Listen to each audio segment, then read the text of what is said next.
The best of the week on Relevant Radio. Today I'm joined by ACE therapist and my daughter, Monica Hinderer. How are you? Good. How are you? We're going to talk about, this is part of our series that we'll be doing for quite some time, on difficult conversations to have with the children. Yeah.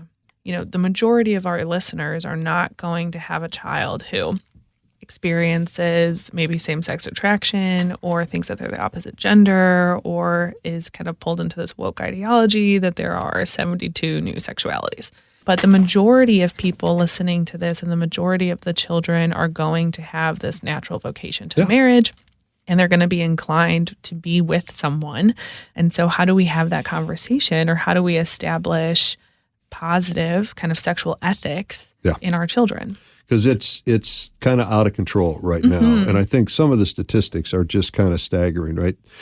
Tough thing. So we're going to take some callers here. We'll start off, we'll go out to John in Orlando. Hello, John. Yeah, hey, Doug. It's great that you have your daughter there, because it's exactly what I was going to ask about, is broaching these topics with your family members. I mean, like you both, I've been in the healthcare field for a long time.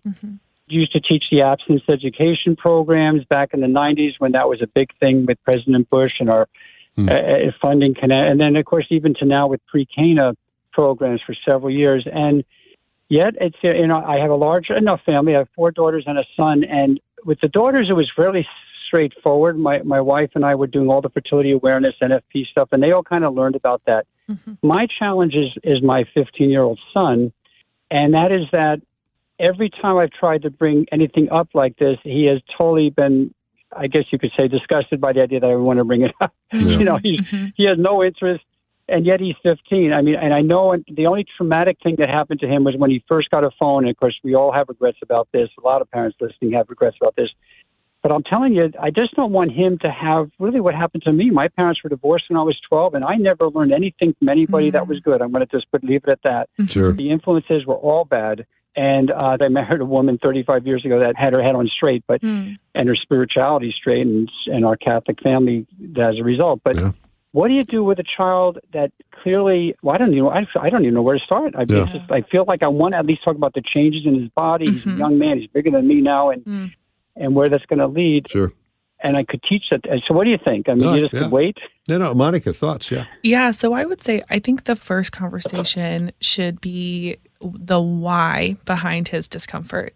So kind of broaching that topic with our body changing isn't gross or nasty or wrong. And so where is that idea and concept coming from? And being able to have a really open conversation with him about his aversion to the conversation or some of his fears surrounding it.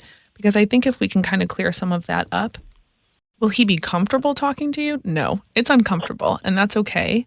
But he'll be more open to maybe the process. But I think I would kind of get really curious about the piece in which he's really maybe scared or disgusted by the topic in general. Yeah, find out what's going on there, right? Like why he doesn't want to have the conversation about it. And most sons don't want to have that conversation with their dad, but it's just because it's awkward and things. But I think you got to rise above that. And the message for him is, listen, your body's a beautiful thing. It's a gift from God. We don't need to, we need to be delicate in how we talk about these things, but we don't want to be ashamed, and we don't want to be quiet, because it's a beautiful part of what life's all about. Yeah.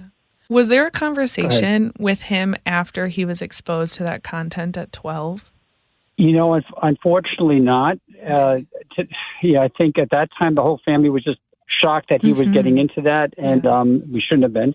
But I tried. No, it was really right after that I sat right here in this car that I'm in right now, and he was right next to me. And I said, I'd really like to talk to you about this, and he was like, he just didn't want to go there at all. He wasn't interested. It was kind of hard to tell if he just didn't. He's still in that innocence phase where it's just not an issue. But now at 15, clearly he's got a healthy interest in girls. Yay. And he's a good-looking boy. His sexuality is something, right? And that can happen. And it's not surprising. Part of this is helping him kind of piece through what he saw, and that is not a realistic representation. Yeah, and I think in part two, John, I think what you want to do is say, listen, son, I mean, you and I need to be able to talk about this stuff, because I need to be the place you can come and talk when you get exposed to this stuff again, when you go off to college, when things are happening. Because I'm the one guy you can count on to always give you the truth and give you the straight scoop. And I'm not going to judge you, man. I made my share of mistakes in my life. I'm far from perfect too. And this is all part of the growing process for a young man. So we need to be real open and honest with each other about this, because I can help you, and I don't want you to ever feel embarrassed to come to me. So I think it's part of how you set it up with him. So I love it. I thank you. You really did. I need it. Like I said, I've been in the healthcare field a long time, but we don't talk to each other in healthcare. We kind of winging it sometimes. Sure. On this kind of with our parenting. When it comes to parenting, it's everything's new, especially with our first boys. So No, guys, I appreciate everything you're doing. All right. Thanks so much, John, for the call. Thank you.